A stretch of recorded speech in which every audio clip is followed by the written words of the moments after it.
Hi, team. I'm Fitz Koehler, your race announcer, or Grand Poobah, and host of the Buffalo Marathon Show. And I am super excited because we're finally getting closer to race weekend, and I can taste it. And it's so flipping fun. If you guys are signed up, you are in for such a good time. If you've been there before, then you already know what a good time you're in for. But yeah, I can taste it now, which is very, very exciting. In fact, next Tuesday, we will be talking with our race directors. We'll do that final pre-race instruction show, and we want everyone to tune in. And this will be your opportunity to, ask those final questions. Where do I park? How many porta potties will you have? All that information is already on the website, buffalomarathon.org. But it's nice to hear it sometimes too. So we are going to be talking with one of our fantastic sponsors tonight from Excelsior Orthopedics. They have sent us an arsenal of experts. We're going to talk about pain prevention, pain management, recovery from your big race weekend, and nutrition. So I'm excited to get to that. But before we do that, we're going to bring in Greg Weber, one of our race directors, to talk about one of our favorite towns, Buffalo. Hey, Greg. Hey, Fitz. How are you doing tonight? I'm good. I'm happy to be here. Well, I'm glad you're having this show. I'm glad Excelsior, they're great sponsors here for all the runners. I just wanted to take a couple seconds, and it does choke me up. So, we want to extend our thoughts and prayers and to everybody in the community, to our Tops family. They're a huge sponsor. The tragic shooting this Saturday is horrific in Buffalo. Our community is better than that. We're going to rally. We're going to pull together. And it's just, we really wanted to extend our condolences to the families and friends that have been impacted by this. We've had a couple of members in our own team and our own family that were touched by it, first responders and stuff. So it's been a pretty tough weekend. Yeah, we're horrific for Buffalo, horrific for our country. As you said it, we're better than that in every regard. And I'm so sorry that a very evil person came in from out of town and victimized such good people. I'm really sorry about that. And that's true. But in 13 days, we're going to have 6,000 people on the streets, and we're going to rally, and we're going to show everybody what Buffalo's about. You know what? You focus on health and you focus on joy, and this will be an opportunity for people to celebrate and live their life to the fullest, which is what the Buffalo Marathon organization is all about, right? It's all about region and community, and that's what we're here for, and that's what we're going to continue doing. So I don't want to take too much time. You've got a lot of people probably waiting to ask questions. They're a great sponsor. You guys have a good night, and I will see you next week. All right. Love you, Greg. See you soon. Too. Bye. Bye. Oh, tough times. Buffalo will rise above the evil 100% because that's who Buffalo is. Okay, so now we're moving on with our team from Excelsior Orthopedics. Again, these are experts who they're highly qualified, highly credentialed, extremely experienced, but they're also runners, which I think goes a long way. So they know what you're feeling. They've been there. They've done that. They deal with patients who run and walk, and yeah, they're the real deal. So let's bring them on. We're going to start with athletic trainer Jim Starkey. Hi, Jim. Hey, Fitz. How are you? I am wonderful. Excited to have you back here. Yeah, it's good to see you. It's been too long. Yeah, we're not going to do that again. We're going to make Greg do the Buffalo Marathon weekend once a month from now on. Deal. Okay. And next up, we have physical therapist, and I am a PT junkie, Jenna Darren. Hey, Jenna. Hey, how are you? How's everybody doing tonight? I'm so great. Thrilled to have you here. We have Happy to be here. Yeah, we have our registered dietitian, Casey Goodman. Hi, everyone. Good to be here. So cute. And our other athletic trainer, Jim Molosky. Hey, Jim. What's going on, guys? Good to see you. Good to see you. So listen, we're going to start off with a few fun questions just to get to know you, besides your professional stuff. So I'm going to ask each of you, what is your favorite race you've ever run? We're going to start with you, Cassie. I am a huge fan of the Boilermaker. I have run that race 15 years in a row. I'm running it again this year in Utica, New York. So that is, I think, my all-time favorite. I never get sick of it. But I've heard awesome things about that event. It is top-notch. So good. Jenna, what about you? I swear the Buffalo Marathon did not pay me to say this, but I'm going to go hometown and I'm going to say that the Buffalo Half Marathon is probably my favorite race. It was awesome running the streets that I always get to do, and it's my half marathon PR. So gotta go for it. Wow, I love that. And Jim Starkey? I just ran Boston, and I don't know how to compare it to anything else. It's unlike anything I've done before. So I'm gonna have to go with that one, even though I've only done it once. It was an experience like no other. Yeah, I could say the same thing, but I haven't run Buffalo, but Boston's a fun time. Molosky, what you got? It's hard to say the best race because I love and know a lot of race directors in the area, but one of my favorite runs has been Grand Canyon rim to rim to rim. So that's my highlight run of all time. That sounds extraordinary. What athletic adventure? No doubt. Yeah, it was truly highlighted running with a friend. Just randomly, we were both undertrained, and yeah, we still did it. Yeah. Badass. Okay, next question up. If you were to be stuck now, you can't tell me I don't listen to music. That is not a satisfactory answer. I need to know a specific song. If you were to run a full marathon and you could only listen to one song on replay the whole time, what song would that be? Starkey. Oh my God, you got to pick me first. So my iPad actually, or my iPod, if we can call them those these days, screwed up when I was running Boston. I ended up listening to Whitney Houston's "I Will Always Love You" for at least an hour, and it was pretty good. I actually enjoyed it. So from recent experience, I'm just going to go with that. That is a very romantic song. I wasn't expecting to hear that. Thank you. Yeah, very nice. Very emotional. Cassie, what you got for me?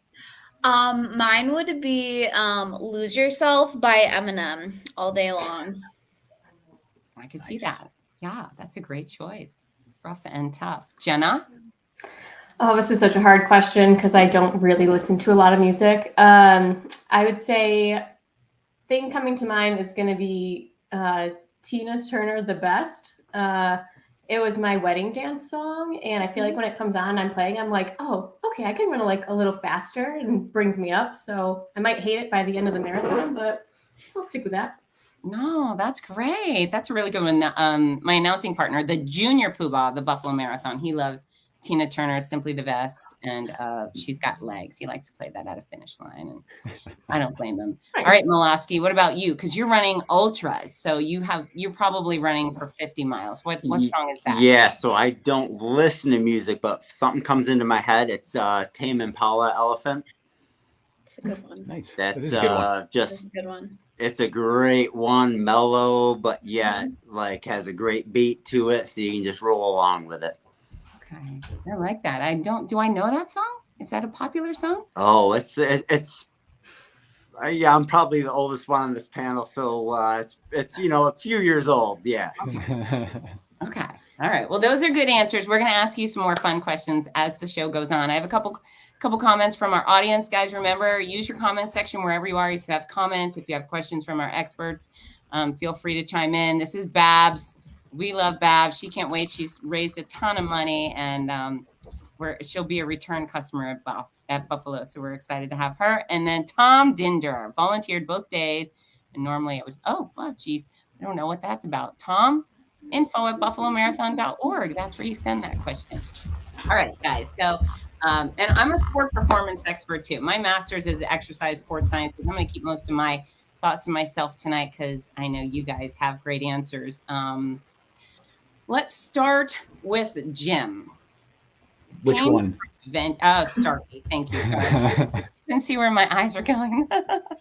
Starkey, let's talk about pain prevention. So Sure. You're close, but what would, in a normal, you've got quite a few weeks out or months before a race, what do you advise for generic pain prevention for a running program? Sure. That's a great question because this can apply across the board, whether it's a 5K or a marathon or an ultra like Jim gets into. But when we send out our blog post, we talk a lot about this stuff just to make sure that everybody has a sense for where we're coming from. But it's simple as doing a proper warm-up before your run. And for some people, they just get out and go. And a lot of times that can set you up for, imbalances or muscles that are tight here and not there. So proper warm-up's one of those big things. Proper cool down goes hand in hand with the warm-up. After you finish, stretch the tight stuff out. you know, a lot of people that run for marathons train on roads, and mixing it up, running on trails, running on a track, running on, you know, soft surfaces, that type of stuff can help mix it up enough to prevent or to reduce your risk for injury. Making sure you got the right footwear. You know, you want to make sure your shoes are properly fitted, properly tied, and that you're wearing the right shoes for what you're training for. You know, you wouldn't wear race or track cleats if you're running marathons. So simple stuff like that. And, you know, last but not least, listen to your body, right? You know, if it's telling you to stop, it's probably not wrong. It's just a matter of understanding when it's really time to stop and when you can push a little bit further. But simple stuff like we just mentioned, warm up, cool down, multi-service training, right footwear. Those are a couple ways you can reduce your risk for running injuries when you're training. Absolutely. And Molosky, when he says warm up, what kind of exercises do you suggest? Someone's going out for an 8-mile run. What do they do to warm up? So a lot of times it can start before you even go out the door. You can do an easy foam roll or an easy stick roll just to stimulate the tissues. But then I highly recommend like some easy knee grabs, some leg grabs, it could be even modified lunges, anything like that. And then working into something more even dynamic from that with like high knees or butt kicks. And then working into like a slight diagonal lunge with that, maybe even like a reverse walk or a modified like walking single leg reach. So yeah, I agree with Jim. Yeah, it's just one of those things where, you know, it's enough to get you working. So if you can, before you even get to your actual run, give yourself at least 100 meters of work before you start your run, I'm all in. Yeah, I'll help you out with it. So just give yourself 100 meters of this warm up type work, and then your run will be ready to go. Absolutely. And so many people, I mean, we're sedentary, right? We're sitting on Zooms, we're sitting at our desk, we're sitting in our car, we're sitting in bed. So our body's pretty stiff. And so basically you want to open it up. You want to extend your legs forward. You want to rotate your hips outward. You want to get your heels and ankles moving and mobile. So think mobility, people. There's probably no wrong thing to do. Just big, long stretching motions to get your, especially hips and knees and ankles ready for action. Now, Jenna, PT, I'm sure you see so many people who come in with pain because they say, I'm injured, and they're really just tight or weak. And so I'm a big proponent of strength training as a solution to preventing pain. How does that fall in for you with physical therapy? So I couldn't agree with that more. I feel like this goes along as a PT, but also with the athletic trainers. Prevention or making sure you are fit to run instead of running to get fit is like kind of key. I always like to say that. So you're going to set yourself up for injury if you're not prepared for the load that you're trying to go on. So it's not necessarily that running can make you injured. It's just if you're not prepared to run. So strength training is super important, especially I always say strength train more like in the winter and the off season when you're maybe not training quite as much because the weather's not quite as good, or, you know, depending on how your race season goes. Strength train more in the wintertime. And then when it comes to running all those miles, you're prepared and you don't have to do quite as much of your strength training during your season.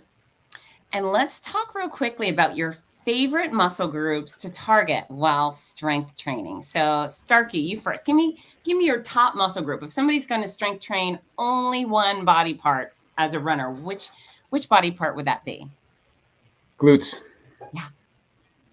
And that's some quick exercises for that. Exercise suggestions for glutes. Sure. We don't like to just lay on a table and have people just do hip bridges. I mean, that's not really our philosophy. It's three-dimensional movement patterns. So like Jim had mentioned, multi-directional lunges are a great way not only to stimulate your glutes, but you do get that carryover hamstrings, quads, and, you know, everything else, including balance and stability. So multi-directional lunges are huge for that. Step ups are huge for that. And frankly, running itself is very, very good to get those glutes right. Yeah, and stair climbing, right? I go to the stadium. Nice. We've got some unique tools at our office that we like to use to stimulate that or simulate that. I bet you do. And Molosky, what are let's go past the glutes. What's next? Yeah, so I agree with Jim. And then the other thing is working the lower leg complex. I almost call it the lower leg core. So sometimes a lot of people will get like plantar fasciitis, shin, quote unquote, shin splints and all of that. So if we can strengthen from the knee to the big toe, I think that's another area that needs to be strengthened through our 3D approach with like lunges and then stability lunges where we go really high and it can control that through and back. So yeah, right on with Jim. And then Jenna, can you talk about the importance of your anterior tibialis and how that's quite often ignored, and describe what that is? Okay, so the anterior tibialis is the muscle in the front of your shin bone. It helps you lift your foot up. But most importantly, when we're running, when you hit the ground, that helps slow or control your like lowering. And if that muscle is weak, you can kind of wind up with like a foot slap, or you're kind of not like lowering down or accepting the ground load very well. And that can definitely lead to, anterior knee pain or pain in the front of the knee, the shin splints and everything like that. So working the front of the shin, not just your calves, because your calves are constantly worked when you're like pushing off, but making sure the front part of your shin is also ready to accept the load of running is important. I love it. I love it. And sticking with the strength training theme, I mean, we could definitely target all the different muscle groups and have a very fun strength training conversation, but more so, how often, how hard should these runners be working? Because so many runners say, I don't have time for strength training because I only run. I think that's a colossal mistake, which makes so many people go visit Jenna in physical therapy. But Starkey, tell me, how often should people be strength training? Sure. So great question. Right now, most people, the weather's turning up here in Buffalo. It's starting to get nice out. People are starting to run more and more. And that conversation or that comment you mentioned is pretty accurate. I run. I don't have time to do this stuff. Well, if you look at all these training programs that are out there, whether it's for the 5K or marathon, you're going to see that there's usually a flex day or a cross training day. And these people who program these things encourage you, get out and swim, get out and bike, or get out and lift. That's a great day to do that stuff. So during heavy training, if I'm preparing for a race, I will usually strength train once a week and kind of do full body and hit everything I can. And when I'm in the off season, it's 2 to 3 times a week. But when I'm focused on racing, depending on my volume, I usually defer to once a week. And we actually offer a program at Excelsior called Run2Excel that Jim and Jenna run that is essentially aimed to capture the people that need more guidance on what to do during those cross training days. That's so great. That's so great. And you're right, in that one time a week, I think belongs in that you're almost there, right? You're training so many miles, but that's usually maintenance. If you want to gain strength, you 2-3 times a week, and it's every other day, not the same muscle groups back to back. It's pretty simple, and you could have a great lower body strength training workout in 12 minutes. Mm-hmm. Do the right things, boom, you can hit it hard, make so much progress. And then Molosky, tell everybody what kind of pain they can avoid if they pursue a aggressive strength training routine. So a lot of it's going to be, I think pain is definitely a topic that can be discussed too much, I guess. So some people discern pain as one thing versus the other. So if it's muscle soreness pain, that's one thing. If they're feeling it like deep within a joint, right within a tendon, if it affects their form with things, that's when I'm more worried about things. But if they're feeling general muscle soreness and that's where you can sort of roll with things and just see how they go in terms of their form and working through that route. Okay. And I think I probably misstated that question, but Jenna, and Cassie, we're going to get to you. We're going to talk nutrition in a moment. She's sitting there like, I talk about food. So Jenna, specific to runners, the most common reasons you see people come in, and in my mind, I'm thinking piriformis syndrome and plantar fasciitis. What else can we avoid with strength? Got it. Yeah, so strength training is going to really help you avoid those overuse or those kind of like chronic injuries. So the runner's knee that everyone's talk about, that's kind of like that patellofemoral pain syndrome where you get pain in the front of the knee, or your IT band syndrome, pain more along the lateral aspect. I would say knee pain is one of the most common. And then I'm going to say that is followed up that I see a lot of times is going to be your plantar fasciitis, your Achilles tendonitis, or even that peroneal tendonitis. So really irritation of the tendons, all of that lower leg. And usually injuries there occur sometimes from footwear or weakness in the foot, but a lot of times it's the muscles of the, like your core, your hips that aren't doing as much work. They're not doing all the work, so your foot's doing all the work, and then those muscles are getting overloaded, hence why they start to break down over time. So that's where kind of getting in and doing your glute, ab, and then balance and foot training can really help prevent those. Yeah, and that's really the message that people should be hearing right now is if you do the things being told to you to do today, all these strength training exercises, and then of course we'll talk about stretching and so forth, you can avoid all of these common sources of misery. I mean, really, IT band syndrome is really easily avoided if you have a strenuous strength training and stretching routine. There's a lot of things you could just skip out on. I think runners think they're doomed. They have to have them, and they really just don't. Molosky, you run ultras. Are you in a lot of pain, or does your smart training prevent that for you? I'm never in pain until the race, and then during the race, it's more of mental than it is physical, I find. I think the physical is there, but it's just what you can overcome. So I try to prepare myself the best I can for the race by doing the proper core work, the proper strength work, the proper stretching and recovery and nutrition to get me ready for my next adventures. I love it. And you're the weird one. And most runners, Yes. again, they're all in the, I don't do that stuff because I'm too busy running. But if they just settle down and spend 18% of their time stretching and strength training, goes a long way. They could really avoid some of that misery. Starkey, talk about the value of stretching. Sure. So you're going to find a ton of literature out there that's going to give you conflicting views on stretching, right? Some people are going to say, oh, it's awesome. It does everything for you. Some are going to say, it doesn't really do much. What we find is that there is an optimal amount of stretchiness to have, right? So you don't want to be a pretzel. You don't want to be the person who necessarily can bend all over the place, but doesn't have enough strength to support themselves or be stable while they're running, any great distance. But at the same time, you don't want to be the guy who's is a rubber band. He's just wound up tight. So one of the things that we do with a lot of the runners we work with is we'll put them through an assessment first and just see, where those areas are. And we'll advise of how to get them to an optimal level of flexibility. Like I said, you don't need to be a gymnast. You don't need to be a ballet dancer. And on the flip side, you shouldn't be locked up and stiff all the time. So I think stretching has its place.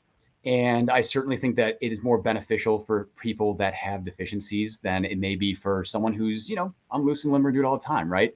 But I think in terms of injury prevention, if someone has a muscle that has a flexibility restriction and we address that, it should reduce the risk for injury. If we don't, those are the people that we're going to see, or Jenna's going to see in clinic because, hey, so this thing's hurting and now I can't run right and now I'm, struggling to train. So I certainly think that it, in my opinion, it's a good thing, right? It doesn't hurt to stretch; it's just uncomfortable. But it's always virtues in the middle, right? And so is it with stretching, that you don't want to be too much or too little. You want to be somewhere in the middle. So I know that's more of a generic answer for you, Fitz, but I think from situation to situation, it changes in what we advise people. Yeah, no, Jenna, you deal with people once they're already in pain, right? So they're coming to the athletic trainers to try and avoid the pain. And then when they're hurting, the doctor says, I looked at your MRI, I can't do surgery. Drugs aren't going to fix it. We're going to send you to physical therapy and Jenna's going to fix you. What percentage of your runner injuries you see are a direct correlation to tightness and weakness? Oh gosh. I want to say 100%. That's what I was because you can always find something. No body is perfect. Like you're going to come in, everyone has certain areas that they're going to be really strong and really flexible and their strengths, that their body is good at. There's going to be other areas that maybe could use a little bit of work. I've yet to find someone come into my office where I'm like, I have nothing I can work on. So therefore I would say probably everybody, but it's really just the fine balance of how much you're running, how much you're stretching, how much you're strengthening, what you're eating, what you're resting. Like there's so many pieces at play. It's hard to pick that's your one thing that you can change, but really it's about modifying the lifestyle, making sure everything fits and works together. And I feel like that's where being a runner myself is like super helpful. Like I get it. I want to be running too. I don't want to stretch. I don't like stretching, but like sometimes you just got to do it. So trying to find, all right, these are the most important things for you to do that's going to allow you to run as much as you want without pain. Yeah, I love it. And I think that people can run without pain unless they fall, they hit the ditch and they fall down. The strength training and stretching stuff will keep them out of pain almost completely. They might running suffer. Should not hurt. That's right. I think Molosky nailed it. Is there's a certain element of suffering when you're working really hard. You know, you're pushing yourself, and that's a good kind of suffering. But that chronic stabbing pain that's not good. You can totally prevent that. Excelsior Orthopedics. You go visit their Run2Excel program, and they'll kick that out of you. Now, Cassie, Jenna just talked about it. Food, runners. How important is nutrition in your training program? Super important. So, and, you know, kind of touching on the whole preventative side of things too, you can also prevent a lot of injuries by making sure you're adequately fueled with, you know, first and foremost, the appropriate amount of calories for, you know, your individual body, but then making sure you're getting enough of those calories or that energy from the different macronutrients as well. You know, so we can kind of use nutrition as preventative, and then looking even at, you know, not as directly correlated to like pain or injury prevention, I guess, but looking at like anti-inflammatory foods and patterns of eating too, that we can kind of tailor to each individual. That's, I guess, the big thing with nutrition is we can't, you know, make these grand sweeping statements, but more so, you know, what are you training for, first of all? And then, you know, what are your body's needs and how can we make nutrition a part of your lifestyle? You know, I think Jenna touched on that too, is we want to make nutrition work for you. We want to make it a pretty smooth part of your training plan. And so what macronutrients should runners, say we're doing distance, half marathon and above, we're training for the longer distance races, what should they be focused on? Sure. So I would say priority is carbohydrates. Carbs get a really bad rap, especially, you know, in our world today, but that's the primary and most available source of fuel for your body. So having enough carbohydrates basically ensures that you're able to maintain and sustain whatever length of runs that you're doing, also related to the amount of power and speed that you can put forth into workouts, whether that's your running workouts or your strength workouts as well.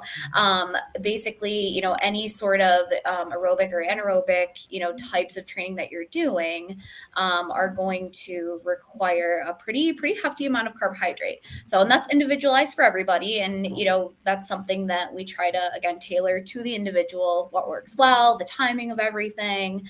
But yeah, I would say carbs are probably king, I would say, when we're looking at endurance. And then before you go on there, give me 5 of your favorite carbs. Like if somebody just says, lay it out for me, Cassie, I don't want to think. Well, 5. Okay. I would say oatmeal, our fruits, whole wheat pasta, and rice. I think that's 4. Oatmeal, fruits, whole wheat pasta, rice. And then I would say like a really awesome whole grain bread. Big fan bread. That's great. That's great. And so if you're going to go do a 15 miler, any of those products is a good choice for you in advance. Absolutely. Okay. And then the next macro. Second, I would say probably protein. Protein is going to be very important in that recovery process. Protein is a structural molecule, so that's what does the rebuild, you know, contributes to the rebuilding of our muscle cells, our tendons, ligaments, even a little bit of bone, and even our cells on like a very cellular level. Protein is very involved in that. So, you know, I think there's these extremes kind of surrounding all the different macronutrients and just different patterns of eating as well. But if we can, you know, my goal is always to, you know, work with the individual and kind of tailor, okay, here's how much of all of these different things that we need to promote performance, but also promote recovery. And I would even argue, you know, in that recovery phase after a workout, after a lift, that's where we're adapting. So we want to be, you know, just as focused on I would even say, that's kind of where we want to prioritize our nutrition even more so is, following a workout, a race, a lift, because that's where we're going to adapt. Those workouts, the races, that's the stimulus, but then adaptation and fitness progression, kind of comes in that recovery period. So your top handful of protein sources. Love peanut butter. I am a humongous tuna fish fan. Love tuna fish, but then also chicken and even beef. Actually, I think having a lot of variety there is good. And like chickpeas, beans and legumes, a good variety of protein is a very good thing. I love it. All go-tos, all favorite go-tos. Now, since we're on food, I'm going to ask you guys, what is your favorite pre-race thing to eat? And then if you're going to have yourself a treat after a race, what is it? Shanna, pre-race and post-race food. Pre-race, always coffee. I know it's not food, but it's the number one thing that I like to have in the morning. Pre-race depends on the distance. If it's anything over, half marathon and up, probably gonna do a banana and honestly just like a half of a granola bar that usually has some sort of chocolate in it, which is probably not the best, but it's what I want. So and then post race is definitely going to be a beer. Yep, always a nice good IPA. Tastes so much better after a long run. I know it's not probably the best thing for my recovery, but I just ran. So, and then I think like a big juicy cheeseburger. It's usually going to be the go-to. Okay. That's not unpopular at all. Beer and cheeseburger. I hear that. Molosky, what do you got for me? Oh, before a race, it's a little tough. Usually my races tend to start at like 4 a.m. So it's usually pretty simple. It's usually around the oatmeal world. I do like the picky bar oatmeals. It's pretty quick and simple. I can travel with them and just throw hot water in them. So oatmeal's a big race starter. And then afterwards, unfortunately, I just try to take care of myself afterwards. I'm pretty lame. I just try to make sure I'm ready for the next day. So I'll have a little shake afterwards, and then whatever post-race meals are there. Luckily, a lot of the trail races will have a good vegan option or vegetarian option for me afterwards. So that's what I tend to travel towards. And you're a vegetarian or vegan? Vegetarian. Okay. So am I. It's interesting how many people still believe you can't be an elite athlete on a vegetarian diet, but Tom Brady's vegetarian. I mean, there's a lot of superstars going the distance, and you do ultras, pure vegetarian. Yeah. Very impressive. Starkey. Yeah. So I've been experimenting lately with what I can tolerate on these marathon races. And I did about 400 grams of rice before one, and it sat okay, but man, it's just hard. Some days before the race, you just don't want to eat anything. So it's actually a task. So I tried rice, did fine with that. Waffles are a good starter for me. And oatmeal, I know it's been said, but it's a standard, it's a staple, it's a go-to, it's easily digestible, it tastes good, it's convenient. So those are my three that I usually refer to. And then I'd be remiss to mention the fact that I like to consume a caffeinated beverage named after a colored farm animal. I won't say the name out loud, but you guys can probably figure it out. Oh, chocolate milk? No, more like a red type of animal, Red Bull type of thing. I swore that off. I had it like 10 years ago, mixed with a vodka, and I didn't figure it out. I can't mix my vodka before the race, but I know it. Again, everyone watching, I know it's not the healthiest thing, but it's the routine I've gotten in, and it's worked for me. So this is one of the things I like hearing, and people accuse me of perfection all the time, and there is nothing perfect about me. I make really good choices most of the time, and I move my body most of the time, and then I'm kind of silly with it all at a decent percentage, and that really works because perfect's boring, right? They certainly can. Yeah, Red Bull. Oof. Okay. Cassie, what's your pre-race, post-race food situation? Pre-race, I have two pretty solid go-tos. One is oatmeal, peanut butter, banana, and honey with coffee. of course. Or I'll do, kind of that same combination, but with a bagel instead of oatmeal. And then post race, I am pretty open to most food after a race. But I do always enjoy, especially in the summertime, like at least on race day, if I can't get it right after, huge ice cream fan. So I will probably always be going out for ice cream at some point, later that day. So very cute. Now I want to ask our viewers, use your comment section. Tell us what you like to eat pre and post race. I think that would be interesting to catch up on. And while they're typing that in before race, I'm like half a bagel. I don't know why only half, but lots of cream cheese. Mhm. And then post race, I need salty stuff. So French fries and a Diet Coke. French fries and ice cold Diet Coke, which is again, imperfection. But when I ran Boston, there were no French fries to be found after that race. And it was a Pepsi town. And I was a very cranky person. And I was like, son of a gun, I went 26.2 miles and all I wanted was French fries and a Diet Coke. all you got was Pepsi. What a disappointment. Unless we have a sponsor. Sorry for that. But my girl's got her preferences. But yeah, I think I had like a quarter beer. I was able to do that. Honestly, after a long distance race, I'm not good for any quality food. Let's see what our viewers have. Who's given me some choices? All right. Sean Matlock, one of my favorites. Stomach always seems jittery before half or full, and you've not been eating anything. I think I need to try and experiment with some of the foods mentioned to see how that works. Yeah, you should, because he's taking off at 6 or 7 or 7:30. You should definitely have some food, right, Cassie? Oh, absolutely. Yeah, it is better to have something is better than nothing. So even if it's just, a sip of some juice, something is better than nothing for sure. I agree. And then chocolate milk, I think that's a great choice. Carbohydrates and protein. Yes, perfect. One of my favorites. So interesting, Cassie. I was at a running thing, and a speaker who is not a nutritionist or a fitness professional at all, just someone who was a runner, had the audacity to stand on stage and say, do not drink chocolate milk. It's bad for you while running. And I thought, Yeah. Everyone's got their own opinions. I would say sometimes fluids, especially if you don't have like a great appetite after a race, fluids sometimes go down better. So if we can and dairy has really great quality protein. So yeah, I am a huge fan of chocolate milk. I drink it probably after any significant distance or any sort of like harder workout myself. Just it's easy. Sits well on the stomach, and you're getting some really great recovery components in there. And quite often delicious.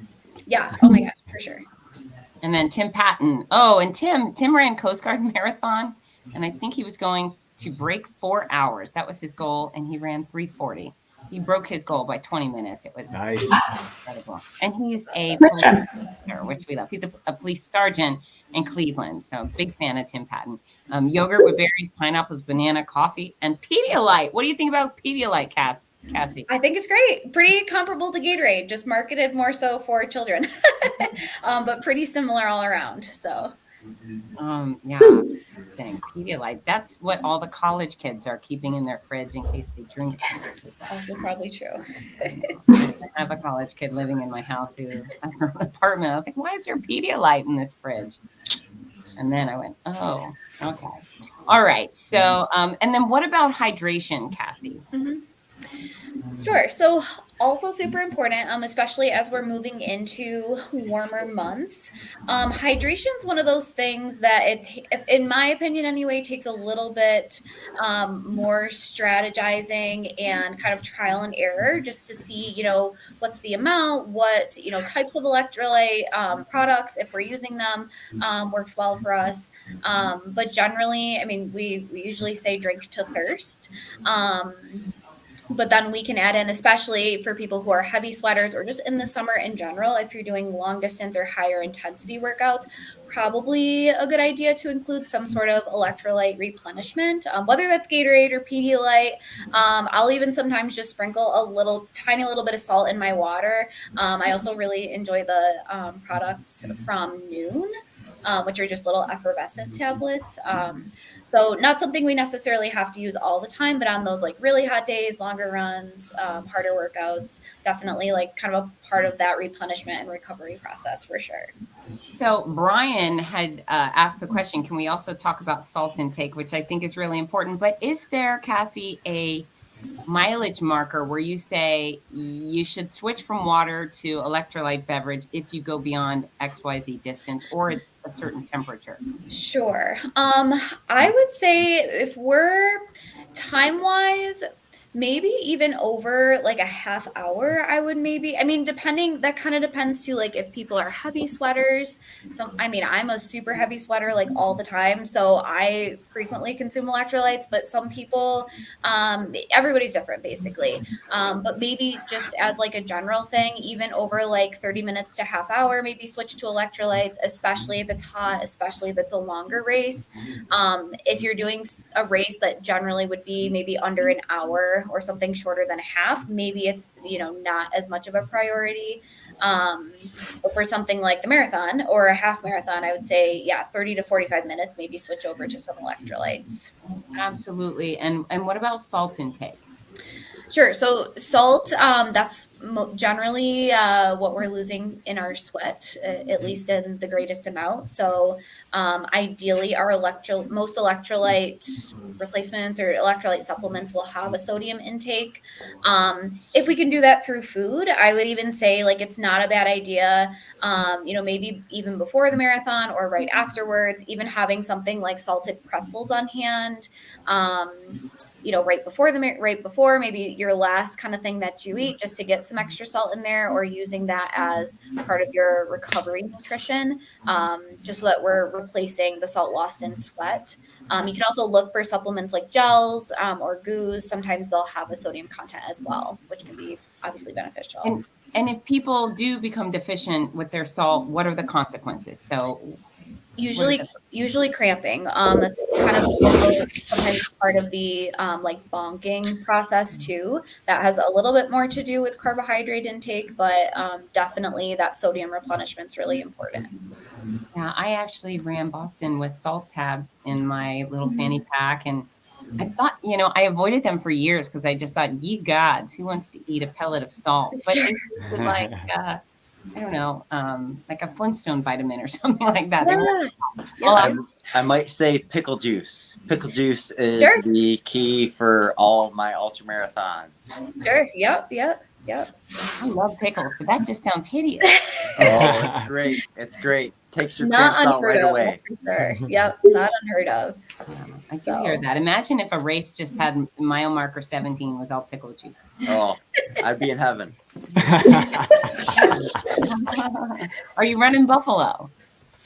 I'm not. I'll be working at the recovery station to help everyone from their woes from the day, and celebrating with them afterwards. I have a race mid-June though, so yeah. All right, so maybe bring some bottle or jars of pickles for those. Oh, absolutely. Stop by Tops. Stop by our sponsor Tops. And Patrick Beauchesne, one of our great athletes, our Greed Pickle Juice definitely helped me last year. A lot of people swear by it, but whew, that seems rough. Okay, so we've got a week and a half-ish until race weekend. And Starkey, someone's at home and their hip hurts or their knee hurts or their foot hurts and they're freaking out. What can they do today to help their situation out before I yell go? Sure. So obviously the easiest answer is give us a call. We'll help take care of you. We'll be able to assess you and tell you A, what's wrong, and B, how we fix it, C, should you run. And we know that when we work with runners, myself included, we don't want to hear you can't run, right? That's not optimal. But yeah, if you have aches and pains leading up to this race, I mean, it's time to take a self-inventory and think about it. Is this something is it bothering me while I'm running? Is it bothering me while I'm not running? How long is it there when I'm running? And that should give you a better sense of the degree of seriousness of what you have going on. Obviously, if there's something that's affecting your technique, it's affecting your form while you're running, or, I get 10 miles in and all of a sudden I can't do it anymore. That's time to make the call and get checked out, because you might be dealing with something that, if not taken care of sooner, could result in some sort of chronic overuse issue that can sideline you for even longer. So I think if you're having those pains now, folks, it might behoove you just to take a look and kind of quantify how bad it is. And depending on how it's affecting you, reach out to us. We're happy to help. So I believe, and I could be wrong on statistics, but I believe it's approximately 40% of our athletes are from the Buffalo, Erie County area, local-ish. So they have access to you. 40% from the state, and then 20 from America and beyond. Yep. I think those are percentages. So you actually have a huge chunk of athletes that are near you. I would like to vouch for this situation. I see a physical therapist almost every week. Between my running injuries, my kickboxing injuries, and the cancer nonsense, there's been a reason to go. But I've shown up with like horrific knee pain, thinking, I'm never going to work again. And then my PT does a little push-pull exercise, and then boom, I walk out of there straight. My next 15 miler feels fabulous. So if you're watching this and you're freaking out, there's actually stuff that Jim and Jenna can do to possibly fix your situation. They have techniques, and they can help in most situations, I believe. Do you think, Jenna? Yeah. And I think most people's fear of, or what prohibits people from going, is the fear that we're going to say, like, you can't run. And we really don't like to say that. There are instances where, yeah, maybe we will, but if you've gone all the way through, and as long as you know you're not going to cause long-term permanent damage of going out and trying it, I'm probably not going to say don't go. I might be able to show you a few things that can help out during the race, like, something's starting to hurt, like how to stretch or how to take pressure off, and kind of work on some things to help you get through it. And then when the race is done, okay, now let's get to the root of the problem and figure out what caused it and how we can make sure it doesn't happen again and that it fully heals.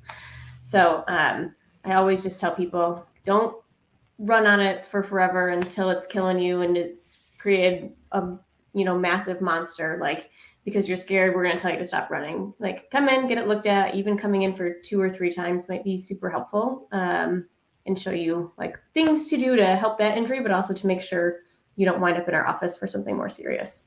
Yeah, absolutely. But I've had, my knee hurts, and they're like, it's because your pelvis is tilted and your coccyx is twisted. And the PT does a few exercises with me, and then all of a sudden I'm straight.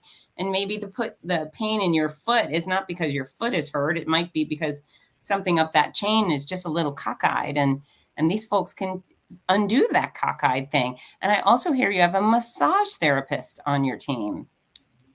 That would be Jim. Tell us about massage therapy. And we've got a week and a half left, Molosky. So what would you be doing to help people get it prepared to run without pain? Yeah, so I tend to work at more of like a sports massage session. So where it'll be hands-on, work some effleurage techniques, do some pinning and stretching, and then any other stretches on top of that. So some of it'll be deeper, some of it'll be light, but enough not to hurt the patient or get that, pain feeling, but to get them feeling like they're ready to go for their runs and ready for the race themselves.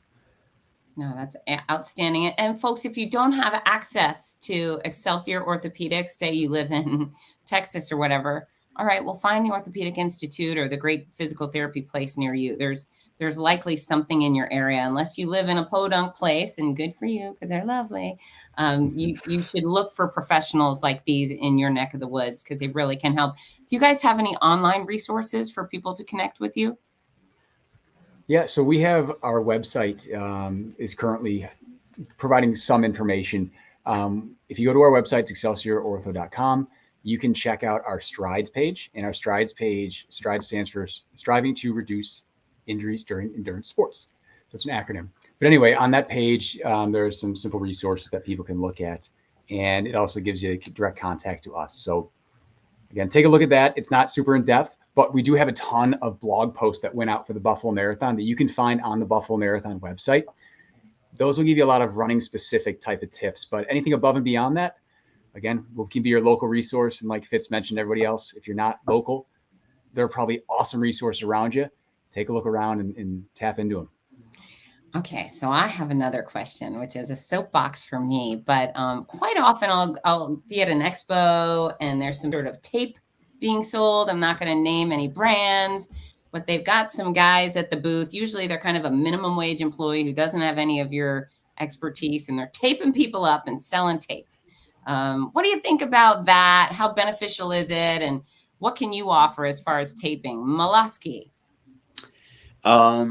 So I am quote unquote certified as a kinesiotaping specialist. What does that mean? Not much, but I do feel there is something to it, but there is also a pattern where some people will tape their whole body with thinking it's just going to help. So there is something to it, but you need the right trained professional to set them on the right path. Yeah, I think someone needs to know what's triggering your pain in order to help stop it, correct? Exactly. So working with someone like Jim or Jenna to recognize the pain and where it's coming from, then the taping can be a adjunct or a bridge to get you through the process, working through this strengthening and the stretching that needs to be done to get you towards your goal. Now, Jenna, if random Joe goes to a expo the day before the race and someone who doesn't have any of your credentials, just again, someone they hired to tape people, is there any chance the rando taping the person they don't know is going to do any good at all? Is there any benefit to that? Maybe. Placebo effect is always definitely a big thing. There's also risk reward. There's like minimal harm that the tape is probably going to do, so I'm not going to say it's a bad thing. I definitely think it's, as Jim said, like a tool in the toolbox. So I am not certified in any taping. With the knowledge that I have, essentially the tape can, depending on how it's applied, can do different things for you. Sometimes it can be like supportive or trying to, give you a little more strength or stability in that area. Sometimes it can help reduce inflammation. Sometimes they say just how you apply it can simply bring blood flow to the area or like an increased sensation to the area. So I think it goes back to seeing, okay, well, what's the purpose of the tape? That's how you're going to apply it. So kind of depending on what you need, but going and getting taped, it might help. It's probably not going to hurt, but in all honesty, depending on what it's there for, it might not make a huge difference either way. So not bad, not good. No, medium. I think that's kind of a cop-out answer, but it's amazing. The lines of people that, hundreds of people in line waiting for the tape, to have a stranger tape their unspecific knee pain. I don't know if it's so it depends. Maybe the people who have the tape, they might have some certification that I don't. So all right. I always like to give people the benefit of the doubt. Let's hope that it helps. Okay. I like it. And now we're a week and a half out. Cassie, what should people be focusing on right now when it comes to nutrition? I would say, making sure we're recovering well from workouts. So prioritizing, especially a week out too, prioritizing, really like carbohydrate rich meals. For the most part, staying well balanced, right? Their normal diet, staying well fueled just in general is probably appropriate. But then, maybe focusing at least, a dinner meal or a lunch meal on some pretty rich carbohydrate sources and hydration too. It's likely going to be hot next weekend. So staying well hydrated, that matters all the time, not just the week leading up to the race. So, there's probably not much we can do nutritionally at this point if we've been underfueled or underhydrated or anything like that. But, generally staying pretty consistent, maybe adding in some good carbohydrate rich meals as the week goes on, and then keep pushing the fluids. Love it. And then Starkey, talk to us about tapering. What should their workouts look like over the next 10 days? When should they stop working out or stop strength training? Sure. Great question. So you talk about taper in a couple of different ways, right? So we've got our tapers that most people associate with their run, right, with their training. And approximately 20 to 25% reduction in volume is what's anticipated leading up to the race, usually the 2 weeks prior. And what that means is that your volume goes down, right? So you're not running as far, but your intensity still should stay about the same, right? Because you're getting ready for this race. The whole goal of tapering is just to really replenish and restore everything in the body, from glycogen to your sense of well-being. It's about kind of backing off, optimizing your body, making sure you're ready to rock on that race. So the general rule is 20 to 25%. There are other theories out there that's called the step taper, where you cut 50% and you maintain that until you race. And there's also gradual tapers where you drop 10% per week, and that leads up to the race, and that starts further out. So generally 2 weeks out, 20 to 25% reduction in total volume while keeping your intensity the same is what we'd recommend. And what about strength training? So strength training, if we're in season, right, we talked about our once a week type of session. You mentioned it as more of a maintenance type thing. If that's the case, I usually ask people to stop doing strength training at least a week prior. That way they're not experiencing DOMS or delayed onset muscle soreness, or God forbid have an injury while they're trying to perform their workout. So, I hate to say it, being conservative, but you don't want any little tiny thing maybe you didn't expect to pop up and throw a stick in the spokes of your training plan. Molosky, what are your final week recommendations? Yeah, like Jim said, I think it's just making sure you're in tune to your body leading up to that week. No, you may, without doing as much you've been used to, that you're going to have a lethargic feeling and this anxiety to want to do more. Just stay calm, take a few breaths, maybe jump on Headspace just to calm things out, but stick to your nutrition, have quality workouts the rest of the week, focus on your sleep. Maybe you work on a few recovery days, more mobility days versus strength training, and you're going to be absolutely fine. Hey, Molosky, we got a question from Colleen Carroll. She says, if you have a yellow zone injury concern, should I taper more? I don't know what a yellow zone is. Do you? I think my guess is more of a yellow zone where it's like a caution, where I've had athletes in the past that they haven't run in like 2 to 3 weeks due to an injury, but they've cross-trained right, they've strength trained right, they've done other mobility work, they've eaten right, and then all of a sudden they've had the best race that they've ever had. So it's one of those things where just trust the process, depending on the professional you've worked with. Work on your nutrition, work on your sleep, work on any mobility or strength training work, and it should work out well. It should work out well. I like that.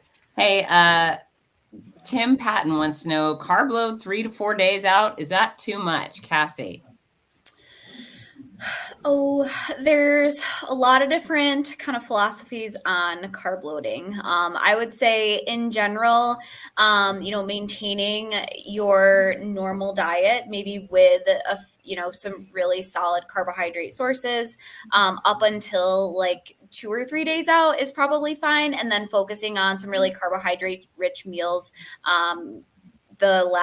especially for the marathon, the last 2 or 3 days. But generally, if our diet's well balanced, if we're getting enough carbohydrates in general, we really can kind of shorten that like carbo loading time, I guess, for, even two days before, kind of working it up that way. Everyone's different, so we have to, do what works best for the individual and for each of us. But that's my best advice. That's good. No, great advice. And also a reminder to folks that I think it's Saturday night at between 3:30 and 6, we have a pasta party that I think we still have tickets available to. So if people want to come carb load the night before the race with us, we have that available. I am speaking at 5, which should be very exciting for everyone involved. So throwing that out there. All right. If you are watching, if you're watching and you're registered to run this weekend, I want to know what distance you're running, or walking? And are you excited or are you nervous? That's the question. What distance, and excitement or nerves? Starkey, what do you do to combat race anxiety? Yeah, so Jim had mentioned Headspace. And for those of you who don't know, Headspace is an online resource that provides meditation in all sorts of different capacities. So if you're stressed out of work, they have that. If you're preparing for a race, they have that. So just being a little bit mindful, and sometimes I'll just pull up a random mindfulness activity through that, and that helps me get through. But ultimately, the best way to get rid of my anxiety is to look back on what led me up to this point and just confirm, hey, you did everything right. I mean, it's everything you can control, and now time to toe the line and just do your best. And that's it. So like I said, biggest thing we see is anxiety with people who are tapering because Jim said they feel like they're not doing enough. You are doing enough. Look back on what you did to lead up to that point. Enjoy that time leading up to the race. That's the best thing I can advise people is you've done the work. Now enjoy the race. Jenna? I feel like Jim kind of stole my answer. So yeah, I definitely always have race day jitters because we're all competitive, right? Like you're doing it because you want to do well, or you're just hoping to finish. You know, it might be a newer race or a new distance for you. Yeah, go back and look at your training and know that you got this, and that everything's going to be great, and really just kind of live and enjoy the moment. And, you know, if you don't get the result that you wanted, which I'm sure it's going to be no one that's watching this panel, everyone's going to get the result they want. But in case you don't, like, there's going to be another race, right? Like you learn from every race and you get to try again. So I think looking back at what you've done, knowing you are prepared, or looking back and, hey, my training wasn't the best. Oh, well, I'm still here. I'm going to have a good time. So go with look back at the future. I'm with Jim. I love it. Cassie, what about you? I am going to share advice my college coach always shared with us, actually, is that a little bit of anxiety means you care, but we can't let it take you over. And every kind of pep talk before our championship meet, before nationals, his catchphrase was always, the hay is in the barn.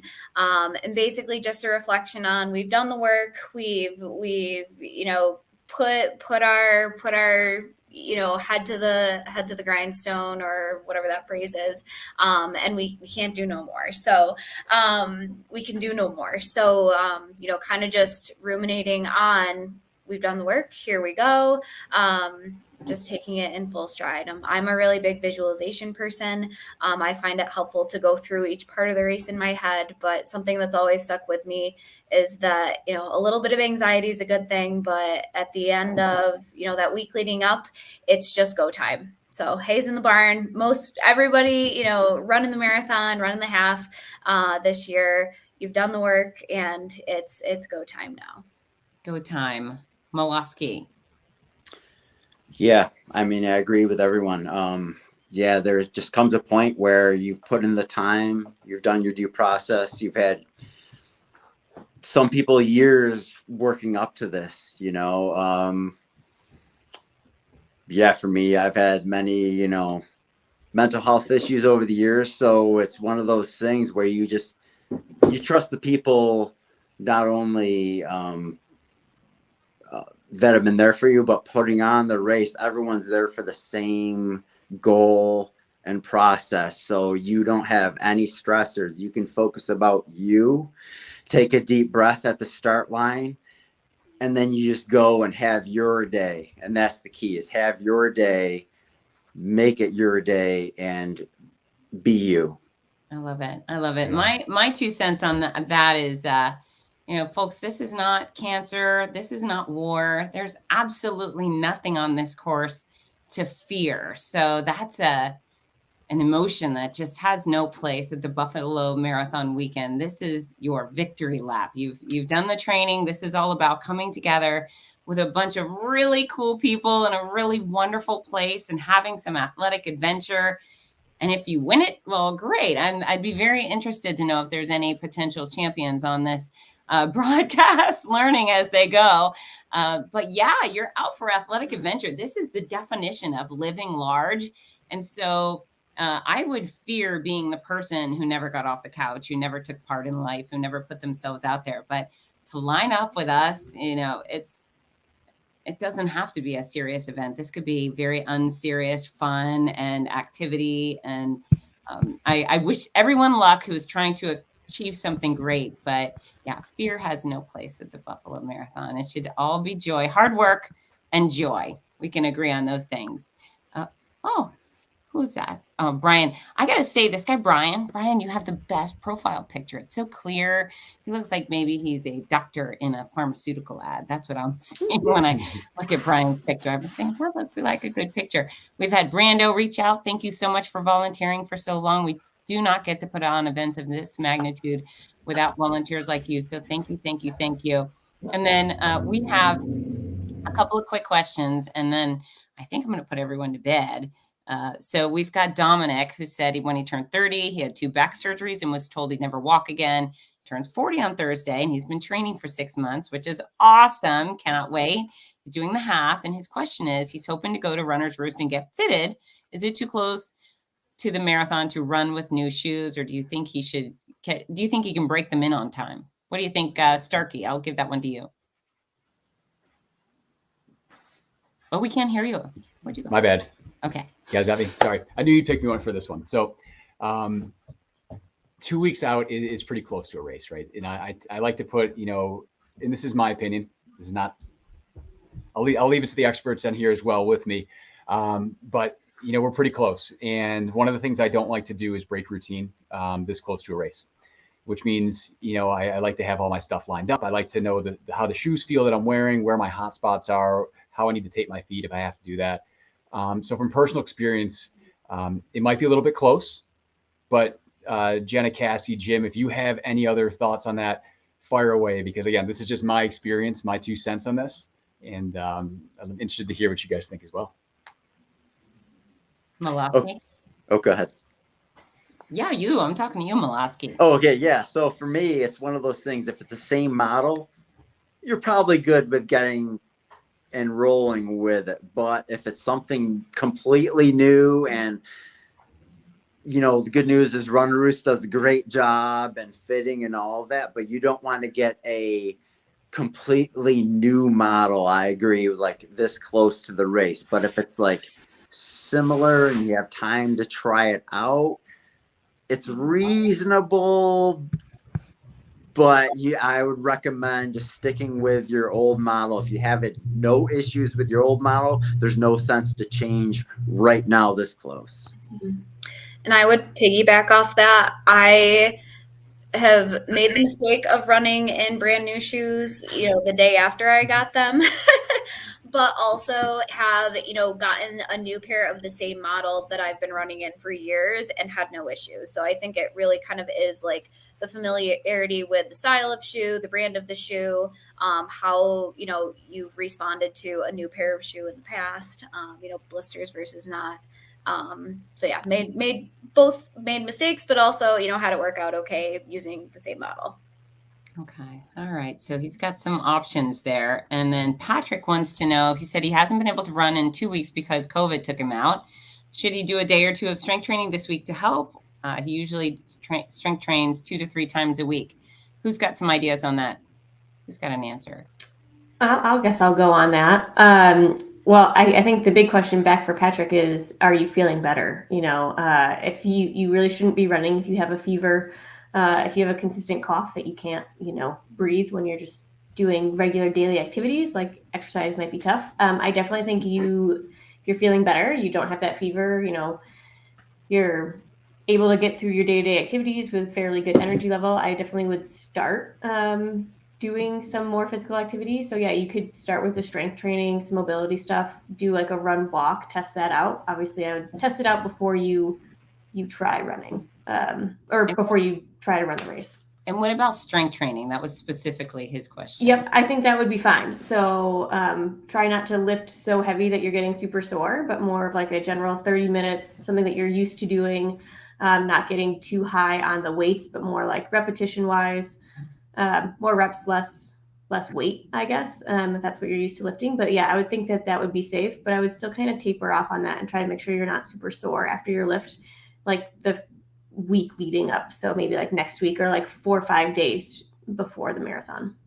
Yeah, I always find it very interesting, and COVID aside, that's got its own hysteria attached to it. But I've been to races where like lots of people with the flu came out and ran, and I just thought it's immature and irresponsible. And yeah, you know, it's one thing if you had it a few weeks ago and now and you've been recovering, but if you have the flu, they're like, stay home. It's okay. It's okay to, you signed up, you made your best effort, and then things hit the fan. It's okay to miss out on something because you have the flu. So be responsible with your own health, be responsible with other people's health. Do we agree with that?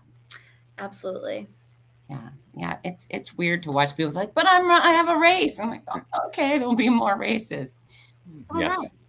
All right. We have a very sarcastic question coming here, and it's important to acknowledge. This is the junior poobah running out the mouth for every race. How should you prepare to keep up with Fitz Koehler? You can't, Rudy Novotny. You can't. It's no, Rudy is my favorite race announcer. He's got the big, deep, gravelly voice and the perfect smile. And I just stand around bossing him around. So that's what we're up to. He just has to learn how to tolerate me. That's going to be his goal.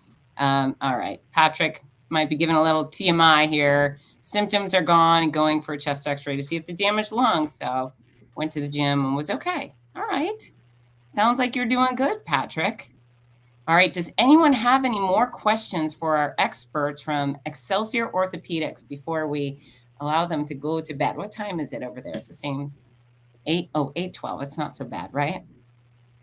I don't know. I'm kind of old. Sometimes I do these shows for my West Coast races, the California races. Keep me up at night. Understood. Can we go to sleep? All right. With that, anything you'd like to add, Jim Starkey? No, I just appreciate everybody for logging on tonight and taking the time out of their day to hear us chat. And good luck to everybody at the race. It's an awesome event. And like Fitz said, it's not a place for fear. You've done the training. Get out there and enjoy. It's going to be fun. There's going to be a ton of people out there supporting you.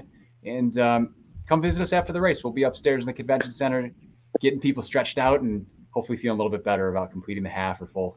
I love it. I love it. Cassie? Enjoy it. Every race is a new test and a new experience. So, you know, we literally put our best feet forward. So yeah, have fun, enjoy it. You've done the work and there's nothing else to do. The hay's in the barn. I love it. Hey, Jenna, anything you'd like to add? And I want you to tie in a few pointers for post-race recovery, foam rolling, whatever you suggest. Post-race recovery. I think the big thing is, one, congratulate yourself. Like, good job, you did it. All that hard work. And then kind of listen to your body, see what you're feeling. Definitely make sure you hydrate with electrolytes. I know Cassie had mentioned those Noon tablets. I'm a big fan of those. Definitely hydrate first. And then, yeah, take the time to rest afterwards too. I feel like you're so used to running so much that you just want to get right back into it 2 or 3 days later. But, you know, let your body recover from the task that you had. You can do other forms of exercise like walking, biking, foam rolling, stretching, going to a yoga class, hitting up Jim or I for that Run2Excel program. You know, take some time to recover and rest and just congratulate yourself. And then as long as your body's feeling good, kind of get back out there slowly. I love it. Thank you. Thank you. And Miloski, anything to add? I think the biggest thing is one thing I've found over the years is smile. If you're out on the course, just force a smile. Thank your aid station volunteers, or along the course, there's random houses that'll throw a hose out at you. So enjoy it. Put a smile on your face. Say thank you, and you'll be surprised how much that even motivates you even further to enjoy the Buffalo community and what it all has to offer through this marathon. Yeah, just enjoy it, and I'll see you again along with Jim at the expo afterwards to help you recover. Absolutely. Yeah, make sure you go upstairs. I mean, Rudy and I are going to keep the finish line happening. We want everyone to stick around and come back and support their fellow runners once they're done, but go upstairs. There's beer, there's food, there's Excelsior Ortho that's going to take great care of folks. And that's a real luxury to be able to go somewhere and foam roll or stretch, get assisted stretching. A smart person is going to go by your booth. You think? I would hope so. Yeah. Yeah, the smart people, and they're so sweet and attractive, and they've got all the good things in the world going. So go meet our friends Jenna and Malosky and Starkey and Cassie. Cassie, will you be there? I won't actually, unfortunately, but maybe next year. Okay. All right. Well, we'll hold you to that. And I expect everybody, as they cross the finish line, hands up, number one finger, leaping, twirling, whatever, come through happy style, or I'll send you back and make you go do it again. Oh, I know. Awesome. I'm a finish line tyrant. All right. Well, we love you guys. We really appreciate all of your information, your knowledge, your expertise. If you want to visit them, whether you live in Buffalo or not, ExcelsiorOrtho.com. And what's the button they hit once they get there? The strides tab. Strides. And they're jam-packed with quality information, whether you live there or not, that you can use. So we appreciate you, and we can't wait to see you in Buffalo in about a week and a half. Cheers, Good luck, y'all. everyone. All right. Good Good luck, luck, everyone.